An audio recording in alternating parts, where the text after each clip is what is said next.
Welcome to the City Show. Today we'd like to welcome Josie Elysia, who is a Canadian content creator for the last 5 years, focused and specialized as a musician in indie rock and acoustic pop covers. And she is a music lover with lots of insights into the music scene in Canada and in the United States. Now, interestingly, Josie comes from a border town, the most southern city in Canada, called Windsor, which is in the province of Ontario, which is right adjacent to an American music center powerhouse, and also which used to be the manufacturing center for cars in the United States, Detroit. And she has a lot of insights into the music scene in Windsor and in Detroit. So, Josie, welcome to the show. Thank you for being here. Thank you for having me. Thank you. So, Josie, you've been explaining to me that Windsor has a lot of surprising venues for music, live music venues. That it's kind of a bit of a um, uh, Nashville, if you will, of sorts. Yeah, you know what? It's surprising because when people think about Windsor, when you hear Windsor, they automatically just assume, blue collar town, big three, just cars, factories, whatever. But the music scene here is so vibrant and so vivacious. There's so many talented individuals, more than you would expect, that are playing at venues all over town. And these aren't, like your Applebee's or like the Keg. These are your ma and pop shops. So they're like tiny little venues, but all of them, all of them on any given night will have live music. So it gives a great opportunity to up and coming musicians. So, in Windsor, you can see live music 7 days a week. 7 days a week, there will be somewhere playing live music. I almost feel like it's a bit of That's a unbelievable. competition. Yeah, it's really cool. But in Toronto. That's really cool. And would you say that the music scene in Detroit has had a big influence on the scene in Windsor? I think it did. I think it did. So back when, Detroit was booming and was like a center for hustling and bustling, there was a lot of Motown performers that would, who came up there really and truly, and also Eminem. And back in those days, when it was a little bit easier to cross the border, they would often come over here and play at like different venues and establishments. So I think inherently it's influenced the music in the region. Maybe not so much right now because they're just coming back on their upswing and Motown's kind of, I don't know, maybe out of fashion and rap and hip hop is more in fashion over there.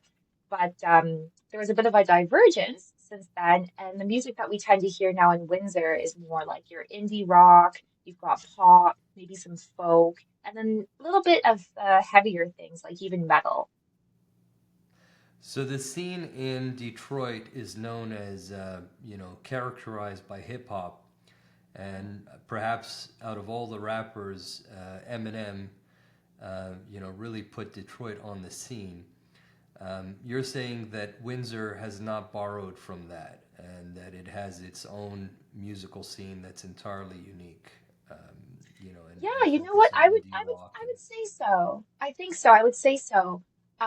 We do still have people who are like, like your SoundCloud rappers, like that kind of dream trying to happen.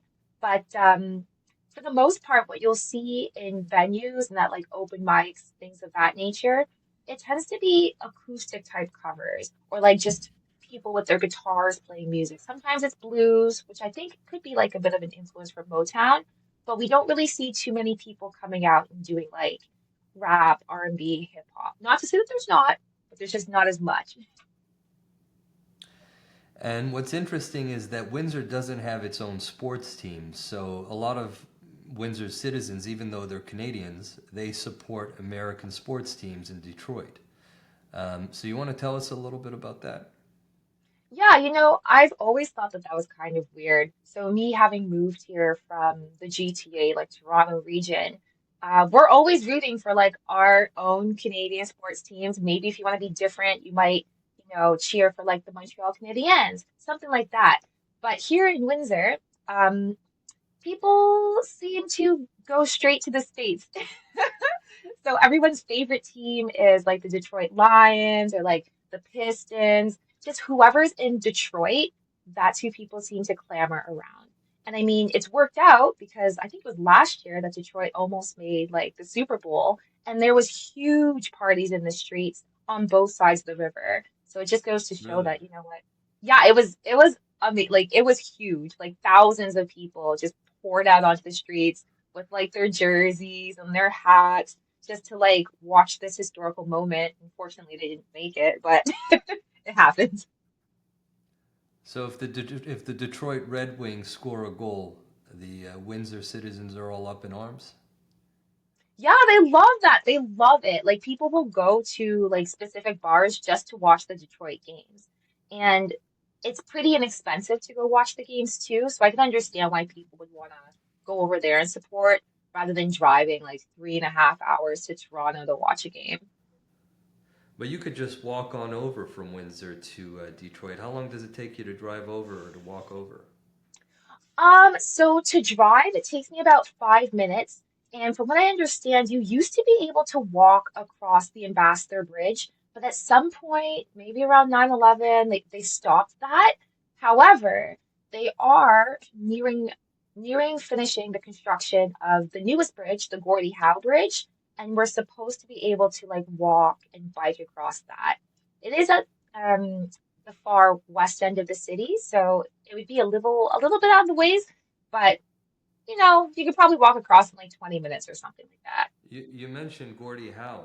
So a Canadian hockey player basically connected the city of Detroit to the city of Windsor. Yeah, yep. This has been, I guess, an ongoing project for quite a few years now. I don't know how they chose the name. I don't know if he meant something to Windsor specifically, but it should be done within a year. It's incredible how sports connects, America to Canada in such a big way. The hmm National Baseball League, for example, has teams in Canada, doesn't have teams in any other foreign country. The NBA has a team in Toronto, doesn't have any team in any other foreign country. We really are attached by the hip, whether we like it or not. Very much so. So, back in the 80s, and I think part of the 90s, we used the Fahrenheit system in Canada. In Mm. the US, they still use the Fahrenheit system. Now we use the Celsius system in Canada. Do you want to tell us a little bit about how some people in Windsor still use Fahrenheit? Yeah, for sure. That was probably one of the biggest culture shocks in moving here because obviously I'm still in Canada, I'm still in Ontario, but it was these small little things where people would always be referring to heat or the weather outside in Fahrenheit. And I'm like, I don't know what that means. Like, I don't know what 50 degrees Fahrenheit means. I don't know what 100 degrees Fahrenheit means. Like, please speak to me in, you know, the metric system, like Canadian math, because that's what I learned. That's what I grew up with. It I just hear seemed, you on that. Why do the Americans have to be so different? I know, I'm like, it doesn't even make sense. Like, your water doesn't boil like, no, just stop. Just stop. The numbers make no sense to me. And people have all these weird formulas to try to remember them, like divided by two, add seven, or whatever it is. And I'm like, why aren't you just using the metric system for your country? Absolutely. How It's about weird. miles? Do they use miles in Windsor? Yeah, you know what? A lot of people will talk about miles, Fahrenheit. US politics are huge here as if it really makes a difference. Like it's not our president. I don't know. But people, I think because we're so close in proximity to the States that our culture, at least in the city, is very much wrapped in with American culture, American Midwestern culture. I have an idea. Why don't the citizens of Windsor? I have an idea. Why don't the citizens of Windsor petition the U.S. government to be able to vote at the U.S. elections? You know what? I think a lot of people actually would, I which is think they've kind of earned it. funny. Like honorary United States of Americans. Um, yeah, no, I think a lot of people they're more invested in like American politics than they are Canadian politics. And I get it, like they're very interesting, it's a great show, but also A like lot more maybe we action should be happening in America, isn't there? yeah. I like, okay, A for lot more instance, entertaining too. it truly is. I think even on my drive home today, I was hearing like attack ads between like the two different candidates. And it's like you probably wouldn't even hear those if we were a couple hours north. But because we get so many influences from Detroit and the States in general, being like their television stations and their radio stations, it's just something that's always top of mind. Well, over 90% of the Canadian population lives within 100 kilometers of the US border. So, in theory, anybody could wake up at 6 a.m. and get to a job somewhere in the US within, by the time, work time starts at 9 a.m. Mhm. It's an incredible thought, don't you think? The only other place I could think of is Mexico. Hmm. And, they don't share as much in common with America culturally and linguistically and so on. Hmm. Yeah, no, that is an interesting notion. Because there's quite a, I don't even know what the percentage would be, but there's quite a few people in Windsor and I guess the surrounding region who will actually take jobs over in the States. Obviously, you get paid better because the American dollar is so much stronger. There's a bit of an incentive. But then they continue to live here in Windsor because it's still, they still love being a Canadian. They still love the benefits of it. So it's really cool because it opens so many more doors of opportunity when you live in a border city for work and employment. Thank you for the insight. I think a lot of Canadians are going to take note of that. They should. They should. I'm like, come move to Windsor, make our economy stronger. So you have some fun facts that may tick off a lot of people in Montreal. So apparently you have some French streets in Windsor. For example, the name Pierre. You have a street called Pierre, and apparently they call it Peary in Windsor. Yeah, Peary. It's just, oh my gosh. I don't know if it's just like What residual are you guys hating on the thinking over French in Windsor? You gotta pay that we some don't know how respect to to the speak French. French. And it's funny because there's such a strong French population here, but people will say it with their chest. It's not Pierre, it's Peary. It's not Ouellette, it's Olette. It's not Grand Maris, it's Grand Marie. Like all of these like weird French terms where it's very obviously French, but they emphasize the English pronunciation of the word. And if you use the French pronunciation, people have no idea what you're talking about. Can't even fathom that you could be saying it the right way or that they're saying it the wrong way. It's just this is how it is and this is how we're saying it. Well, you gotta just grab life by the horns and just say things like you want to say them sometimes, right? Yeah. Just say it with your chest and hopefully people will, just come around. Start saying it right. At the end of the day, there's over 330 million Anglophones in North America, and there's only about 6, 7 million Francophones. So there's something about the Yeah. power of English, isn't there? Yeah. It's very Although strange. It's very strange. not as romantic as the French. No, no. And like I said, They we do get they have get like cred for that. that they do. But we do have like this very strong French presence. And there's a lot of people who speak French as like a second language, things like that, but everyone's pronouncing the words wrong. Well, at least they're trying. So you guys don't have your own radio, or you guys do have your own radio? Because you also mentioned that you get a lot of American radio, a lot of American TV across the border, perhaps like a lot of Canadian cities, but radio is a big one. The fact that you turn on the radio and you're catching most of the waves that you're catching are in America. The fact is that it's right across the bridge, right? Yeah, exactly. We have a couple radio stations here. Like we have an FM channel, well, we have a couple FM channels and an AM channel, and they just opened like a new radio station in Amherstburg, which is west of Windsor. It's a little kind of town, cute. But for the most part, it's Detroit radio that we're hearing all the time. Like some of the biggest names in radio down here are still from Detroit. which I think is really cool because it's a whole different country, really. It's a whole different city and a whole different country, but we still hear them loud and clear. For instance, I was driving home earlier today and I was hearing attack ads about the two presidential candidates. And it's just because I was tuned into an American radio station. It's one of my favorites, but it's not something I would have really come across a couple hours north in, say, like Toronto. It's funny, Canadians have a very different approach to politics than Americans, right? And it's not a political statement, but if you think about it, Canadians kind of like to think of themselves as more polite, more politically correct, less abrasive. And Americans are proud to wear their abrasiveness on their chest. And those that don't probably want to move to Canada. Yeah.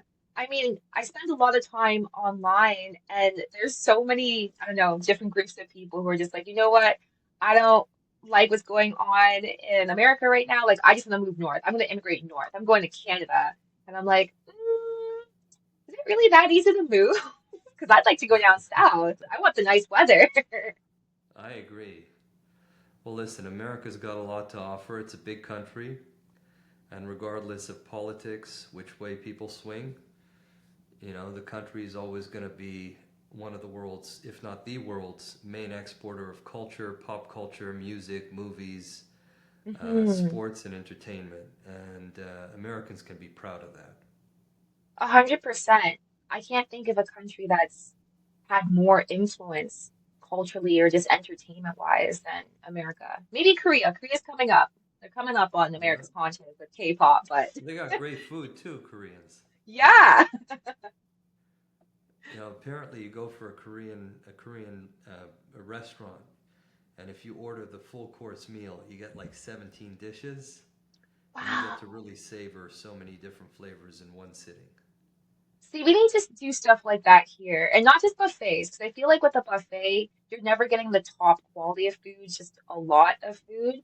But if you could just order and have like the dishes come to you like that over and over again, that was just expected, that would be so cool. That would be a lot of boxing and unboxing if you ordered it on Uber Eats. Yeah. You'd have to tip your driver very well. That's for sure. So, as the last topic, Josie, apparently a lot of Windsor citizens work in Detroit in the medical field, doctors, nurses, all sorts of professionals. So, they get the benefit of living in Canada, right? Getting Canadian healthcare, uh, you know, lower cost for Canadian universities, but making US dollar right across the border. And they're back in time for dinner at home at the end of the day. Yeah, you know what? We're so fortunate to be able to work in Detroit, and I mean, I guess north of Detroit too. There's other cities, but I just think of everything across the border as Detroit.